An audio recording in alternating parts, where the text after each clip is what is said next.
শয়তান দেখলে আমরা পড়ি আউযুবিল্লাহ, আর এই জামাত শিবির দেখলে পড়তে হবে নাউযুবিল্লাহ। পবিত্র কোরআন কার বাণী? আল্লাহর বাণী। পবিত্র কোরআন কি? জালিকাল কিতাবুল্লাহ রাইবা ফি, অর্থাৎ এটা সেই ঐশী গ্রন্থ যেই গ্রন্থে কারো কোনো সন্দেহ নেই। তাহলে এই পৃথিবীর মালিক কে?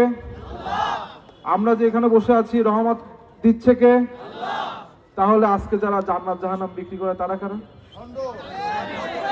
আপনারা সকলেই জানেন শেষ জামানায় দাজ্জালের আবির্ভাব ঘটবে, জানেন না? এই দাজ্জাল হাদিসে বর্ণিত আছে, এই দাজ্জাল তার এক হাতে জান্নাত দেখাবে, এক হাতে জাহান্নাম দেখাবে। দাজ্জাল যেই হাতে জান্নাত দেখাবে ওইটাই হলো প্রকৃত জাহান্নাম, আর যেটি জাহান্নাম দেখাবে সেটি হলো প্রকৃত জান্নাত। হাদিসে বর্ণিত আছে দাজ্জালের জাহান্নামে যে ঢুকবে সে যেন জান্নাতে প্রবেশ করলো। সুতরাং এই যে একটি দল বর্তমানে দাজ্জালের ভূমিকা অবতীর্ণ হয়েছে, এদেরকে কিন্তু 12 তারিখ লাল কার্ড দেখাতে হবে।